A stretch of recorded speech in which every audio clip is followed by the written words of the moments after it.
ناظرین، آج سے تقریباً 1400 سال پہلے حضور سرور کائنات صلی اللہ علیہ وسلم کی پیدائش سے صرف 55 دن پہلے یمن کا بادشاہ ابرہہ ہاتھیوں کی فوج لے کر کعبہ ڈھانے کے لیے مکہ پر حملہ آور ہوا تھا۔ اس کا سبب یہ تھا کہ ابرہہ نے یمن کے دارالسلطنت صنعاء میں ایک بہت ہی شاندار اور عالی شان گرجا گھر بنایا۔ کوشش کرنے لگا کہ عرب کے لوگ بجائے خانہ کعبہ کے یمن آ کر اس گرجا گھر کا حج کیا کریں۔ جب مکہ والوں کو یہ معلوم ہوا تو قبیلہ کنانہ کا ایک شخص غیظ و غضب میں جل بھن کر یمن گیا اور وہاں کے گرجا گھر میں پاخانہ کر کے اس کو نجاست سے لت پت کر دیا۔ جب ابرہہ نے یہ واقعہ سنا تو وہ طیش میں آپے سے باہر ہو گیا اور خانہ کعبہ کو ڈھانے کے لیے ہاتھیوں کی فوج لے کر مکہ پر حملہ کر دیا، اور اس کی فوج کے اگلے دستہ نے مکہ والوں کے تمام اونٹوں اور دوسرے مویشیوں کو چھین لیا، اور اس میں 200 یا 400 اونٹ حضرت عبد المطلب کے تھے۔ حضرت عبد المطلب کو اس واقعے سے بڑا رنج پہنچا، چنانچہ آپ اس معاملے میں گفتگو کرنے کے لیے اس کے لشکر میں تشریف لے گئے۔ جب ابرہہ کو معلوم ہوا تو قریش کا سردار اس سے ملاقات کرنے کے لیے آیا ہے تو اس نے آپ کو اپنے خیمے میں بلا لیا۔ ناظرین، اور جب ابرہہ نے حضرت عبد المطلب کو دیکھا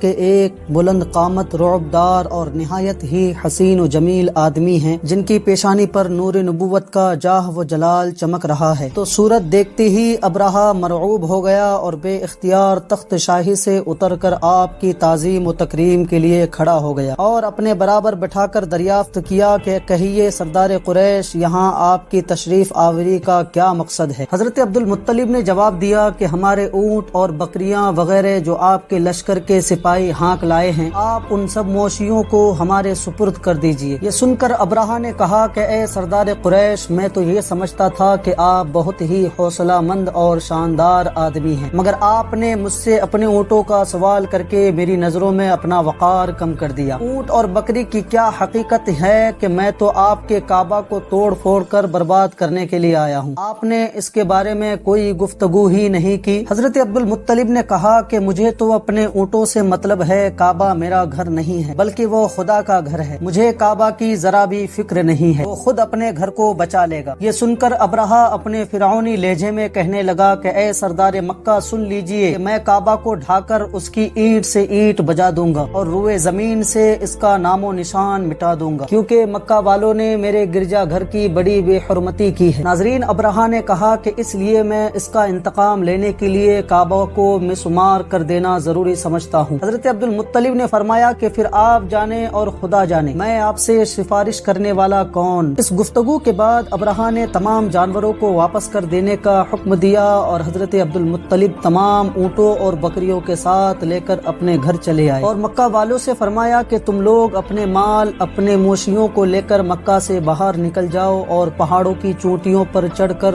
اور دروں میں چھپ جا کر پناہ لو۔ مکہ والوں سے یہ کہہ کر پھر خود اپنے خاندان کے ساتھ چند آدمیوں کو لے کر خانہ کعبہ میں گئے اور دروازے کا حلقہ پکڑ کر انتہائی بے قراری اور گریہ وزاری کے ساتھ دربار الہی میں اس طرح دعا مانگنے لگے کہ اللہم ان المرء یمنع رحلہ فمنع رحال وانصر علی آل الصلیب وعابدیہ اليوم آل۔ حضرت عبد المطلب دعا مانگنے لگے کہ اے اللہ، بے شک ہر شخص اپنے اپنے گھر کی حفاظت کرتا ہے، لہٰذا تو بھی اپنے گھر کی حفاظت فرما اور صلیب والوں اور صلیب کے پجاریوں عیسائیوں کے مقابلے میں اپنے اطاعت شعاروں کی مدد فرما۔ ناظرین، حضرت عبد المطلب نے یہ دعا مانگی اور اپنے خاندان والوں کے ساتھ لے کر پہاڑوں کی چوٹی پر چڑھ گئے اور خدا کی قدرت کا جلوہ دیکھنے لگے۔ ناظرین، ابرہہ نے جب صبح کو کعبہ ڈھانے کے لیے اپنے لشکر جرار اور ہاتھیوں کی قطار کے ساتھ آگے بڑھا اور مقام مغمس پہنچا، خود اس کا ہاتھی جس کا نام محمود تھا ایک دم بیٹھ گیا، ہر چن مارا اور بار بار للکارا مگر ہاتھی نہیں اٹھا۔ اسی حالت میں قہر الہی ابابیلوں کی شکل میں نمودار ہوا اور ننھے ننھے پرندے جھنڈ کے جھنڈ جن کے چونچ اور پنجوں میں تین تین کنکریاں تھیں، سمندر کی جانب سے حرم کعبہ کی طرف آنے لگے۔ ابابیلوں کے ان دل بادل لشکروں نے ابرہہ کی فوج پر اس زور و شور سے پتھر باری شروع کر دی کہ آن کی آن میں ابرہہ کے لشکر اور اس کے ہاتھیوں کے پرخچے اڑنے لگے۔ ابابیلوں کی سنگ باری خداوند قہار و جبار کے قہر و غضب کی ایسی مار تھی، جب کوئی کنکری کسی ہاتھی والے کے سر پر پڑتی تھی